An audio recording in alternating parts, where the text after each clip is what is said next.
So this was actually what is commonly known as Burbur. So this is the time of the state collapse, of the collapse of Somalia. And this is also when Somaliland was established in 1991. However, and this is still part of the history of the Las Anod conflict today. So this, what I call the hasty secession of Somaliland. So if you look carefully in the events between, let's say, January 1991 and May 1991, so you could see that there was a lot of movement between Mogadishu and Hargeisa and other places, and there was actually a desperate attempt, I would say, of some political leaders, including Abdurrahman Tur, Saleban Gal, to figure out how they can establish a new government for all of Somalia.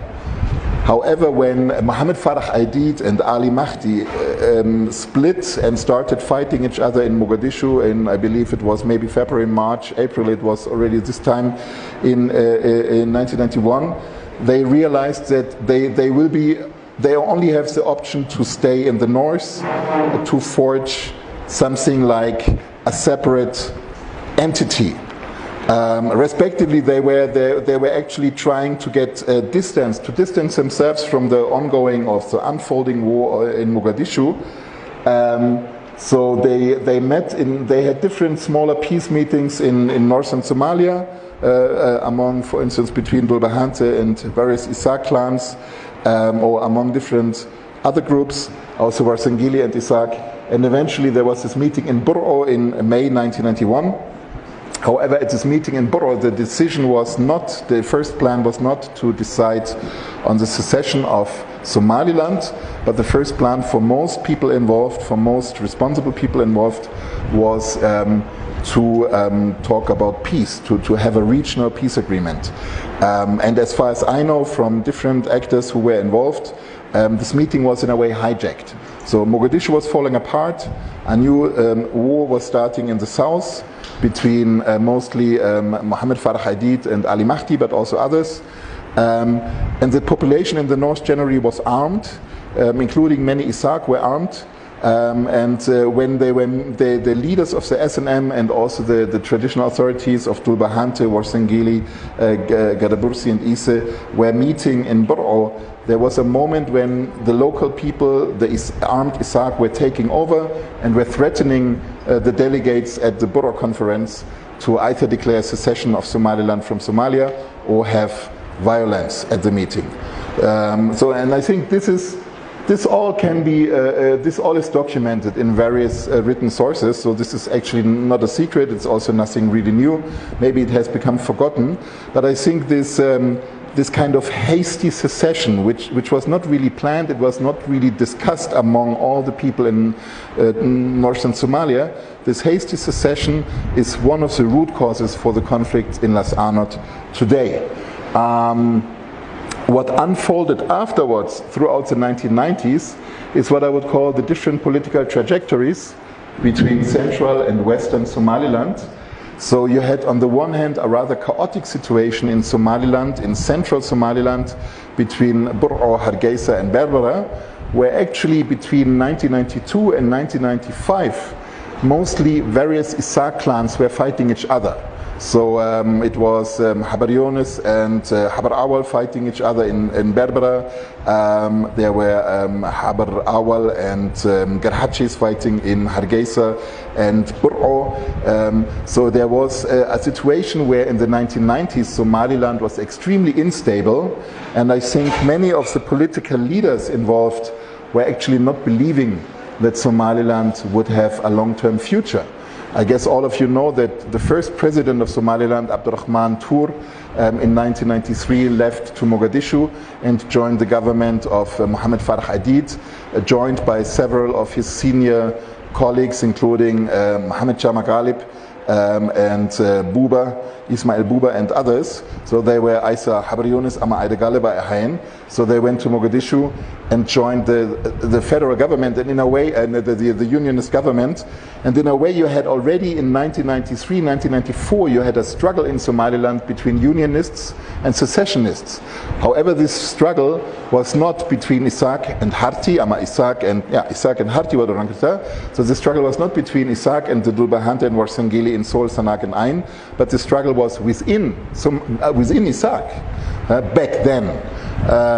This is something which sometimes is also a little bit forgotten. And at the same time, when these rather dramatic political events were taking place in central Somaliland, mostly concerning people in Hargeisa, Berbera and Bur'o, people in the eastern regions, particularly in the Dulbahante and Warsangili territories, they went on a different trajectory. So there was a very important conference in Boame 1, 1993, where several Dulbahante groups came together in order to establish something like an autonomous administration for the Dulbahante territories. The same thing they want actually to do today.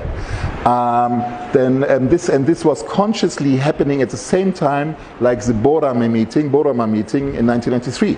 So if you follow it up, you can see those people who wanted to continue with Somaliland met in Borama. Those people who wanted to distance themselves from Somaliland met in Boame. Then the same thing happened after the war between the Garhachis and Habr Awal and Habr Cello in Bur'o, when the peace meeting was taking place in Hargeisa 96, 97.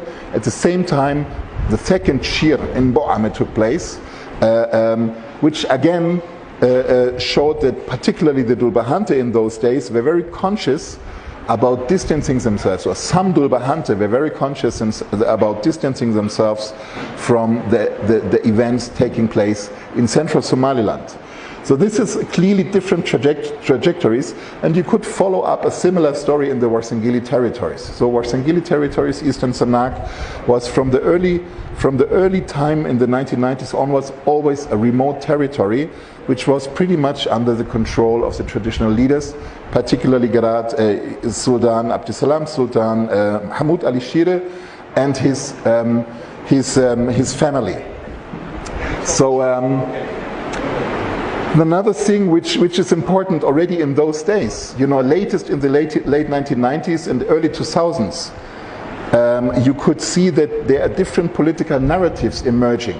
So whenever there's a politically chaotic situation, like when Somalia fell apart, and then there was an attempt to rebuild some political order in northern Somalia, in this particular case in Somaliland, eventually the attempts to rebuild political order are accompanied by a narrative, by a political narrative.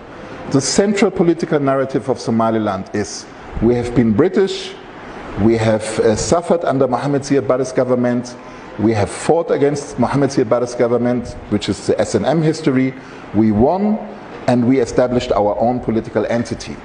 So these are the central elements of the Somaliland narrative.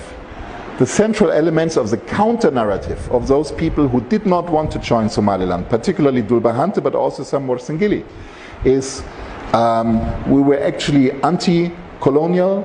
We were fighting, particularly Dulbahante, but also others. We were fighting against colonialism. We were Darwish. We were quite happy about the union of Somaliland and Somalia. We wanted to have bigger Somalia, Somali Wayne Banorabnay. Siad Barre was a strong ruler. Somalia in the 1970s was a very strong country. The rebels, including SSF, SSDF and SNM, were actually trying to destroy our country, and what happened in 1991 was the destruction of Somalia. So in a way, in many regards, this is a completely opposed narrative. This is a narrative which is very much opposed to what is happening in Hargeisa, Bur'o and Berbera. An important point actually for understanding the current crisis in my eyes is, and this is also something which is happening in Puntland right now, the introduction of a multi-party system. So throughout the 1990s, Somaliland, the division of power in Somaliland was mainly based on some kind of agreement between different clans. So they agreed on how many shares they would get in the Golaha Wakilada, Golaha Gurtida. And it was like a proportional way, a proportion of you know, it was a proportional way of dividing the power in the country. When in the early 2000s, in 2002, 2003, a multi-party system was introduced, something which is happening now in Puntland as we are speaking here. This was, in my eyes at least, the beginning of a political imbalance. Because whenever you have a system where parties compete for power and those who are getting 51%, just a small majority, are getting the whole of the power in their hands. So basically a winner takes it all system like in the USA, which is also now the system in Somaliland. Then in my eyes it's almost certain that the demographic majority is eventually taking over the country. Successful foreign policy projects which took place in the last few years. I guess some of you know that that members of the British government became very sympathetic to Somaliland. There most recently some diplomatic relationships were established between Somaliland and Taiwan. So there were quite a few cases in which Somaliland became very visible on the international stage, despite the fact that the international consensus is it's a non-recognized state and the international community recognizes Somalia. So you have on the one hand in the domestic sphere you have an increasing political imbalance, so most power positions are taken over by ISAC. On the level of economy and foreign policy you have more and more visibility for Somaliland, which of course resulted in the nervousness of those people who were against the secession of Somaliland. And this was particularly visible when you look at Dhulbahante politics in the last 15 years. So they tried very hard to counter what was ongoing in Somaliland by establishing the Sol Sanak and Ain movement 2009 to 2011, which was the first military rebellion against Somaliland, particularly driven by Dhulbahante, focused actually, I mean, in the Haut region. And the second attempt to counter Somaliland's success was Khartoum State 2012-2015, which was actually based on the unity of many Dhulbahante groups to really get rid of Somaliland's administration and to establish something what they already wanted to establish actually in the 1990s. So in a way, what Khartoum and SSC wanted to do was something which Bo Ame 1 and Bo Ame 2, the people there already wanted to achieve. However, they couldn't. Can you continue? So you see a situation here on the map which shows you where in the western and central part of Somaliland, this is exactly where the success story of Somaliland unfolded. And in these contested areas, what is today called Sol Sanak and Ain, between Buhatle, Las Ano, Tileh and Baran, in these areas you have counter movements. You have a drive to distance yourself from Somaliland. Or you can continue. So these are just So these are just a few pictures from my own research which document these kind of dynamics. So while in central Somaliland there was this narrative of we are SNM, we have been British, we always have been different. You had in Buhatle, for instance, this picture I took in 2004, you had the Somali flag. So people in Buhatle never felt that they are not part of Somalia. Even people in Hargeisa said Buhatle is part of Somaliland. Those people in reality said, no, we are part of Somalia, and there was never any substantial Somaliland representation in Buhatle. It was only local people administrating themselves. So Buhatle is actually a place which was quite successful in a way, distancing itself from Somaliland. This is Las Anod. Back in 2003, you can see there was a lack of development. It was a very marginalized place. It still is a very marginalized place. If you compare it to Hargeisa, Berbera, Bur'o, and also maybe Boroma. So it was a very much marginalized place. And then, this declaration of the Gudiga Sarikh Sodanka happened where they said we want to get rid of Somaliland administration, we want to administer ourselves.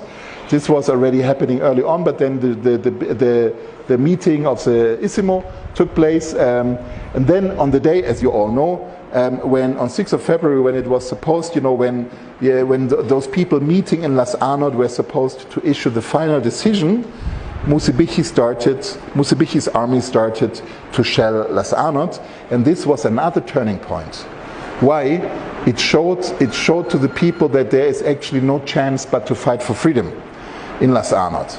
Yeah? Then you had all these events, the current situation pretty much, where the Somaliland forces continued to attack Las Anod. I think there were particularly three important clashes on 6th of February, on 22nd, when armed forces Somaliland forces tried heavily to attack from the east and to capture Las Anod, and on 25th of February, when the forces of Mahad Ambashe clashed with their own cousins in the west of Las Anod.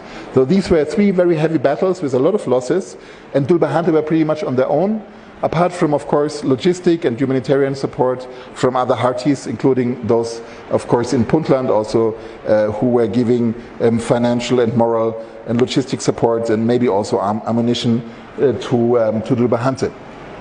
But so these were the important battles in February.